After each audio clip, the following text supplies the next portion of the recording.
Hello मेरे प्यारे दोस्तों, तो आप लोगों का स्वागत है। आज मेरे भैया की बारात में मैं तैयार हो चुकी थी, लेकिन बहुत लोग अभी तैयार नहीं हुए थे। कुछ लोग हो चुके थे। फिर बाद में भैया जी तैयार हो गया और उनको बुलाया गया मंदिर रस्मों के लिए। उसके बाद मुझे बुला लिया गया बाकी लोगों लेडीज़ लोग की हेल्प कराने के लिए। उसके बाद फिर स्टार्ट की गई रस्में और उसके लिए हम लोग को जाना था मड़वा पे, जहाँ पे भैया जी के मड़वा की रस्म की गई थी। तो हम लोग आ गए छत पे जहाँ पे मड़वा बना हुआ था। और यहाँ पे रस्म होती है लड़के को मोड़ पहनाने की। मैं भैया से पूछी थी, भैया कैसा लग रहा है? अब कुछ देर बाद आप जाके भाभी से मिलोगे और उनसे आपकी शादी हो जाएगी। तो भैया बोलते बहुत अच्छा लग रहा है। उनको खुशी अलग ही हो रही थी लेवल की। तो मोड़ पहनाने के बाद ही लड़के के आगे की रस्म होती है। 7 या फिर 5 जो शादीशुदा जेंट्स होते हैं वो उस मोड़ को उठा के लड़के को पहनाते हैं और उसी मोड़ को पहना के लड़के की एक शादी की जाती है।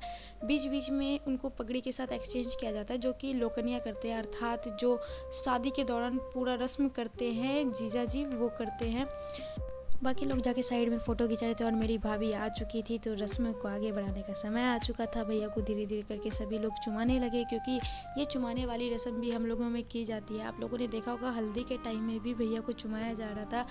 इसमें चुमाने में धान, दुबड़ी, अरवा का चावल और जल वगैरह वगैरह चीज़ों से चुमाया जाता है। इसमें हल्दी भी सम्मिलित होता है, क्योंकि हल्दी भी बहुत शुभ माना जाता है हर चीज़ के लिए।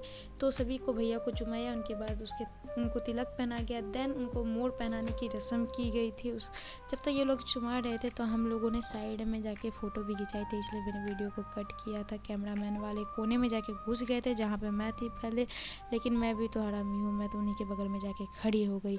फिर सभी लोगों को बुलाया गया जो उनको पहनाने वाले थे मोड़।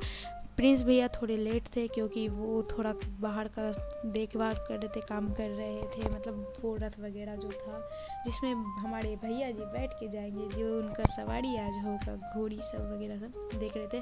तो भैया को फाइनली भाभी ने तिलक किया और देन सभी मिलके मोड़ को उठाएंगे।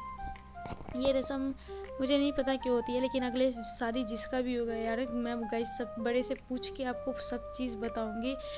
और अगर आपको पता है इस रस्म के बारे में तो आप प्लीज़ कमेंट करके बता देना, ताकि मुझे भी थोड़ा ब्रीफ मिले, जानकारी मिले यार। एक बार तो ऐसा हुआ ना कि भैया के सिर पे मोड़ रखने के बाद वो स्लिप कर गया साइड में, लेकिन सभी बड़ों ने मिलकर उनको संभाल लिया और अक्षत से पीट के उनको आशीर्वाद दिया गया। जा बेटे शाबाश, तुम अपनी ज़िंदगी में एक अच्छा काम करने जा रहा है, तुमको संभालने वाली को लाने जा रहा है। फिर उनको आशीर्वाद दिया गया था। इनको आशीर्वाद देना कहते हैं। अक्षत शुभ होता है हमारे सनातन धर्म में, तो अक्षत को छीट के आशीर्वाद दिया जाता है। सभी बड़े देते हैं, छोटे को हक नहीं होता अक्षत को छीट के आशीर्वाद देने का, क्योंकि वो छोटे हैं। तो फिर हम लोग नीचे आ गए और भैया थोड़ा मेरे फ़ोन से ब्लॉगिंग कर रहे थे मेरे बदले वो। तो उनका ब्लॉगिंग ख़त्म होने के बाद मैं ब्लॉगिंग करना स्टार्ट कर दी। और यहाँ पे होता है घड़भरी का रस्म। इसमें होता ये है कि लड़के के हाथ में जो भी चावल होता है वो उछला के माँ के आंचल में देना होता है और बोलना पड़ता है कि मतलब उनसे क्वेश्चन पूछा जाता है कि आपका जो भी घर मतलब पैसा वगैरह आएगा, जो भी धन होगा, आप किसका घर भरोगे उससे। तो उसमें लड़के को बोलना पड़ता है अपने माँ पिता का, या फिर अपने सास ससुर का, या फिर अपने बीवी का। तो जब लड़के का मन है जो भी बोल सकते हैं, लेकिन ब्रीफ किया जा रहा था, भैया जी को भी सिखाया जा रहा था कि वहाँ भी ऐसा रस्म होगा तो आपको बोलना है कि अपने मम्मी पापा का घर। सब बोलना चाहेगा ससुराल का, लेकिन नहीं, मम्मी पापा का भी घर भरना है। ऐसा नहीं कि सिर्फ ससुराली का घर भरना है। उसके बाद पान के पल्लू को काट के थूका जाता है माँ के आंचल में, इससे भी घर भरा रहता है। ये सब रस्में की जाती है। उसके बाद अच्छे से भैया जी को गले लगा के उनको शाबाशी दे करके बोला जाता है मेरे बहू का अच्छे से ख्याल रखना, वरना सोच लेना जिससे अच्छे से तुम्हारी नज़र उतार रही हो ना, होते ना, अच्छे से चप्पल से पिटाई भी करूँगी, याद रख लेना बेटे। तो फिर भैया जी को इसी तरह सभी लोग अच्छे से गले लगा के बताते हैं। और भाभी आती है, उनको दही चूड़ा खिलाई जाती है। आखिरकार बकले को हलाल करने से पहले उसको खिलाया भी तो जाता है ना, तो मुंह मीठा करना बनता है, बकरे को हलाल करना तो होगा ना यार। बकले को हलाल करने से पहले खिलाया जाता है, उसका पूजा पाठ किया जाता है, उसको अच्छे से गले लगाया जाता है, उसकी विदाई की जाती है। इसे अंतिम विदाई कहते हैं। तो बैचलर की विदाई हुई भैया का, अब कुंवारे नहीं रहेंगे। इसका मतलब है अब वो अपने जीवन साथी को अपने साथ लेकर आएंगे, यानी कि हलाल होने के बाद वो हलाल नहीं होंगे, बल्कि उनको हलाल करने वाली आएंगी।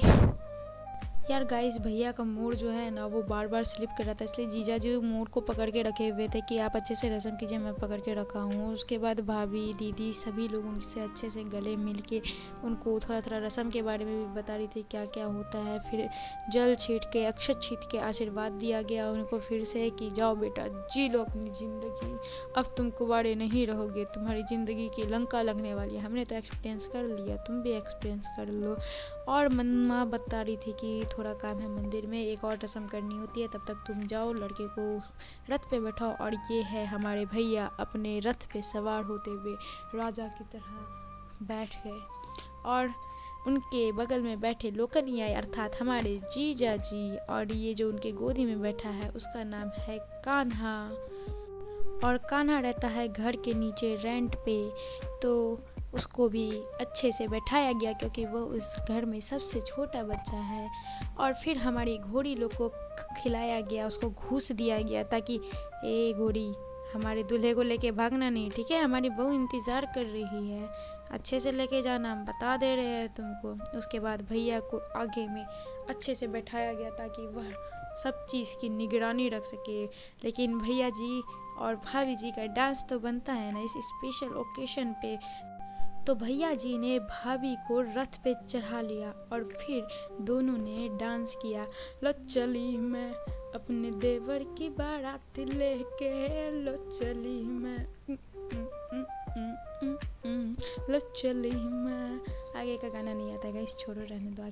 आगे बढ़ते हैं। तो भैया भाभी का जब तक डांस हो रहा था तो फूटने लगे हमारे घर के आगे में पटाखे, क्योंकि जहाँ शादी हो वहाँ दिवाली तो बनती है, क्योंकि दिवाली खुशियों का त्यौहार है। तो पटाखे का हम लोग आनंद लेते हुए धीरे धीरे रथ को निकाला गया। मिलते हैं अगले वीडियो में, बाय बाय।